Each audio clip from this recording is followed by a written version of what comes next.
back, everybody. Look who it is. It's just us. All gas, no trash. Here with another wonderful new episode. I'm Josh, here today with good buddy Adam, as always. Yes, hello. And this is the No Curse Minute, sponsored by Game Rage Magazine, where we do the impossible and attempt to not curse for an entire single minute. And most of the time, we make it through, but, you know, there are exceptions to that. And then we have to start over. And it's very sad having to repeat the same intro like 3 or 4 times because we keep saying like an F word or any other such words that are curses. And in the meantime, don't forget to like, comment, subscribe, all that stuff. Yeah. It helps. Yeah. Please do that. Anyways, all right, that's it. Today, we're going to talk about eternal good buddy Sofi O. And let me go ahead and take a sip from my Baja Blast, because people in the comments seem to be always wanting to make comments about me my drinking on the podcast. Yes, I will sip from my Baja Blast because you never know when it may be your Baja last. Okay? My favorite part about, I forgot what episode it was, but yeah, somebody pointed out, it's like, are you guys at Taco Bell recording an episode while somebody's getting Baja Blast? I would love to fucking do that, okay? First of all, we may very well fucking do that. We might. There's a Taco Bell right down the street, and they're open late, so Yeah. we may go there and be like, hey, would you guys be cool if we just recorded a podcast in here? Yeah. And they'll probably tell us to fuck off, and we'll just do it anyways, but whatever. So, Sofi O, update. What have you got for us there, good buddy? Yeah, so because of an episode that we made previously, and I don't know how serious we were, but we were definitely busting her balls. Oh yeah, for sure. Like, I mean, we were just being assholes. Yeah, I mean, we were busting her balls because, you know, we thought she's basically gone cold on us, and we're like, man, we don't even know what's going on with her. So we were just expressing our frustrations because we really enjoy Sofi O and her music. Yeah. And we were just kind of sad because we were like, man, like what did we do wrong? Where did we go wrong? Were we too weird? Are we? Yeah, we are generally weird. Yeah. But are we too weird? I don't know. Mm-hmm. So, anyways, go on. So, anyways, after we made an episode previously that we did recently, she reached out to us and wrote a lengthy fucking email. Mm-hmm. Not just one, but multiple, 3 separate ones. And again, like we weren't even like, we weren't like trolling for anything, but I mean, she was just very like, God, damn, you guys, you're right. I'm like, you got me. Like, you called me out. Like, and I fucked up. I'm sorry. I've just been busy. Yeah. And we get it. That's all we had to. Yeah. That's all we had to hear. That's all we had to hear. Like, listen, we're busy too. All right. Like, we get it. We just like busting your balls. It's just fun. All right. It's just fun for us. That's what we do. Yeah. We bust each other's balls all the time. So that's how you maintain, lifelong friendships. Okay. They did a study on this. All right. It's fact. Yeah, it is. The more balls busting you do to your friends, the longer you are and the more close of a bond you are likely to have. Yeah. Okay. So we were just trying to bring her into the group. All right. Yeah. Anyways. So yeah. So what does she have to say?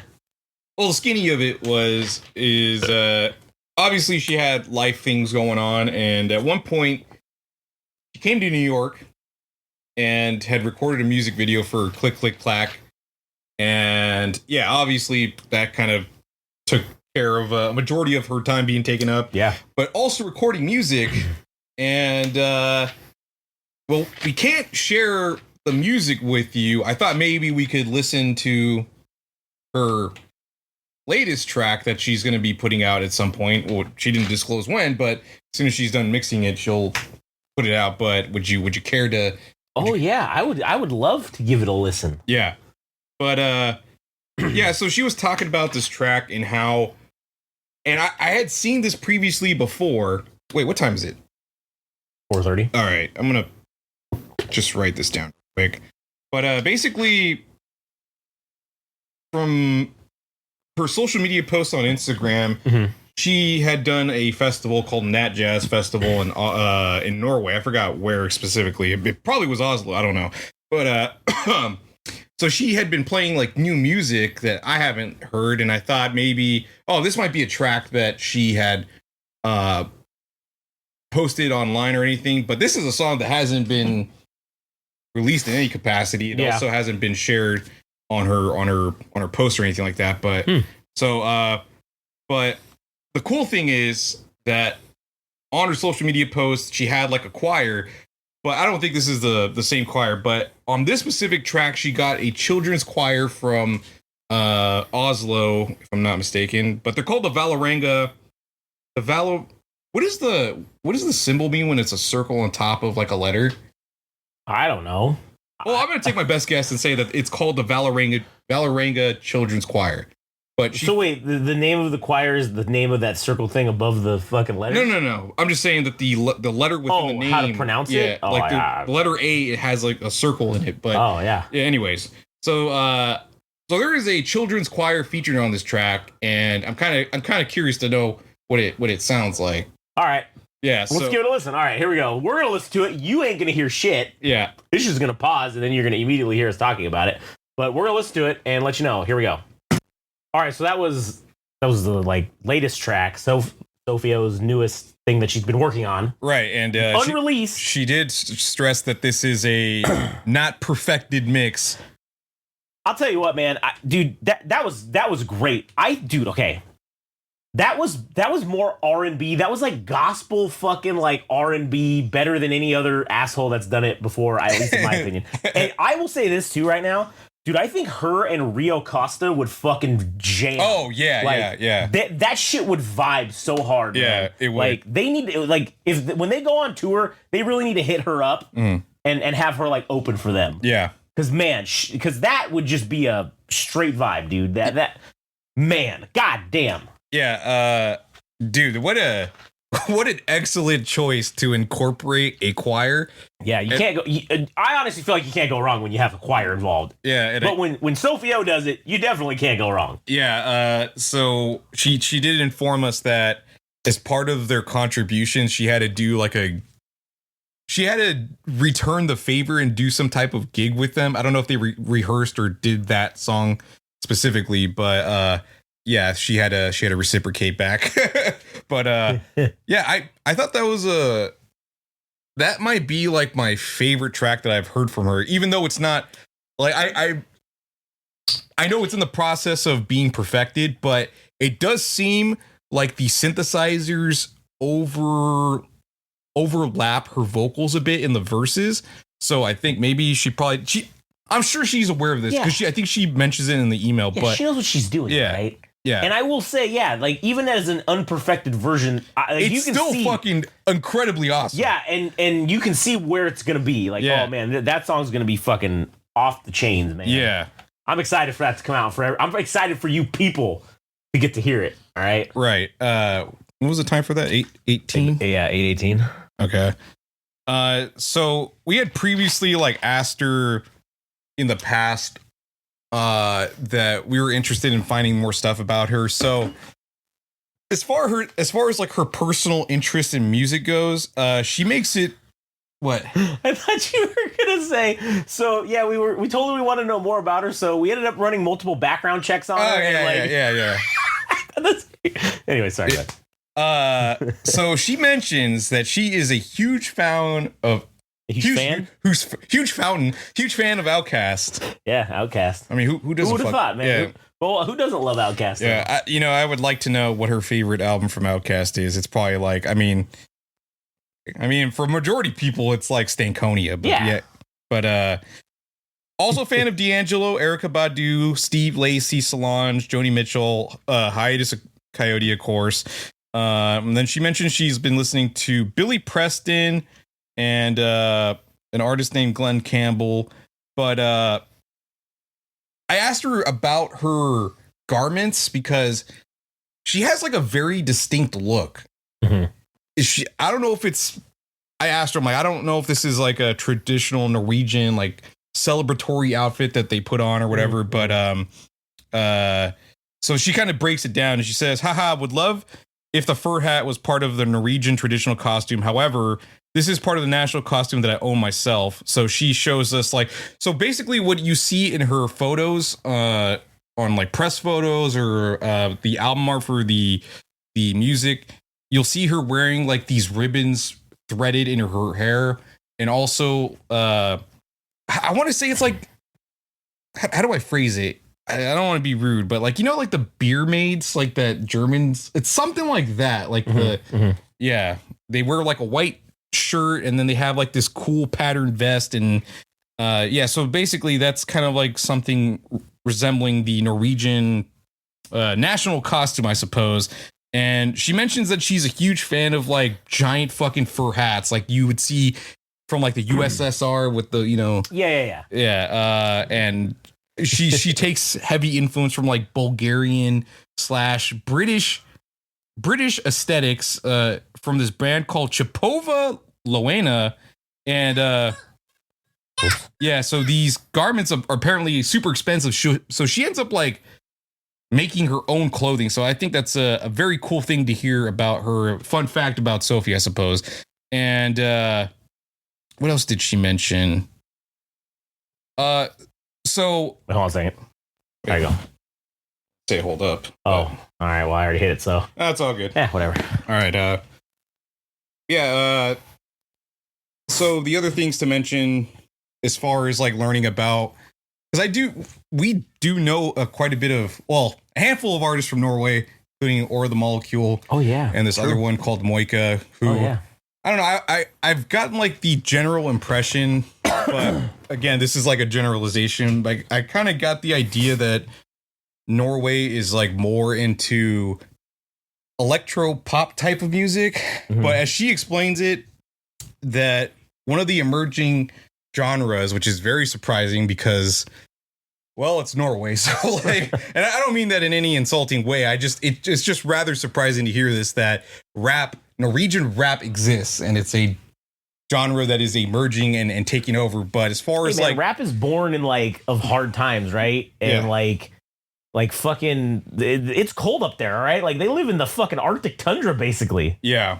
And that's hard times, all right? I don't care who you are. Right. And so anyways, so she says that as far as like her own interest in music, there is a very small minority of people that play soul or R&B or even funk. So it's like, for herself, I mean, she's in a very exclusive club as far as genres of music that take place in Norway. But so she talked briefly about some of the members of FIE, how these two members called Lighter and Jorgen from FIE also play in a more vintage The Sacred Souls type of band called Sunbird. And Ola, who is the drummer of the band, plays basically in every fucking project in Norway under the sun, but he also plays in Sofi O. That's cool. So I did have a chance to listen, because there is another female vocalist in FIE, but her name is Solvig. I hope I pronounced that correctly, but she has this like really interesting art pop, electric pop type of sound with like two other girls. And I had a chance to listen to it. I'm like, this shit's kind of cool. Like it's different and it's weird, but it's also very melodic and interesting. But is it like you know how you have like with Korean pop, it's K-pop? Is this Norwegian pop? Like no, it feels like it's more on the artsy side, but yeah, artsy fartsy, hey. Yeah, and yeah, so that pretty much like kind of wraps up everything regarding that's going around Sofi O. As I said before, she has a new song called Metal Dress that'll be coming out at some point whenever she gets the mixing and mastering done. We'll let you know too. Yeah. We'll holler at you when it comes out. Don't worry. Yeah, and I mean, this was more of an episode to kind of oh shit, I forgot one of the most important things. I'm kind of glad I overlooked this, because I asked her previously about one of their songs that they had called Band-Aid for her old project called FIE, right? Mm-hmm. For their album number 3. It literally was called 3, but so they had this song called Band-Aid that I heard on a US commercial, and I said, did you end up like getting a check for that or like a piece of that? Because, you know, I'm sure you got your music license, and I didn't pay attention to this, but she mentioned that like that was the point in which FIE was no longer part of Decca Records, which I think part of their roster includes a band called Domi and JD Beck, which is like a huge jazz band, right? Mm-hmm. But she ended up getting cut, and it was like abruptly and without notice.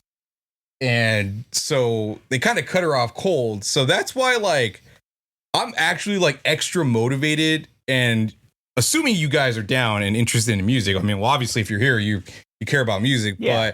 But I cannot let down that Sofi O. She has to win, dude. She has to win. And what I mean by winning is that she has to make music a sustainable career. And to hear that she got cut by a record label just without notice and just with total disregard, like, that's kind of fucked up. And I'm like, man, wouldn't it be cool if she had like a redemption story with this, her solo project, where she can support herself and make a career out of this and stuff. And I'm like adamant about chronicling her journey, and hopefully like you as the viewer are interested in her music so that you can support her and have, you know, interest in her music and buy stuff and merch or even the albums. But like, I just, hearing that shit sucks. Like, obviously every artist is struggling, but when it comes to like record labels, just people in the music industry suck ass, dude. They do, man. Most of them are assholes. Yeah. Right? Like, they lie to your fucking face, and they're two-faced as fuck. Yep. So any way in which we can help Sofi O get to where she needs to as far as music goes, we'll do it on the program, and hopefully creating a rosy picture or even getting you invested in her story helps. And I mean, things are a little bit better in Norway because their government functions a little bit better than the US, and they allow government funding for artists and stuff. And she mentions that. Man, that is cool. Like, if you're an artist, like, you can get money from the government. Like, we don't have anything like that here. And I like, well, hold on, but we have to make new stealth fighters and, like, you know, missiles and shit. All right, like, that's where our money goes to. Yeah, and not having healthcare. She had the audacity, and I don't mean this like I'm offended or anything, but it was just like laughably hilarious that she asked, like, hey, do you guys have like government funding for international artists? Like, what are you talking about? I almost just sent her back a thing that was just like LOL and that fucking laughing face. Yeah. And then like a missile and the Lockheed Martin logo. Yeah. Like, no, we don't have anything like that. No, we don't have anything like that. Raytheon gives out free education to help you build missiles for them. Yeah. Or some bullshit, but like, that's it. They would have nothing crazy Would you like a $2 million missile that you could point towards Russia? Hey, if you want to be protected from all these drones, we got the goods, all right? Yeah. We can sell you a sweet Patriot missile system, but we definitely don't give you money for doing art. All right? Yeah. That's for sure. Anyways, it was a nice exchange, so we ended up catching up with her, so it was cool. It was cool to hear back from her. And, it was fun. Yeah, I'm sure we're going to make another episode talking about the release of Metal Dress, and we'll listen to it in its final form. Oh, yeah. And it looks like this is leading towards potentially an album. So yeah, that could be on the horizon. So anyways, that's pretty much the end of the episode. So. Yep. All right. Sounds good. Anyways, well, thank you guys for listening, and go hit that button, that subscribe button and all that stuff. And if you don't want to, well, you can just go fuck yourself then, because you're not helping us out, and you really started to piss us off. I don't even know why you're listening if you ain't going to do it.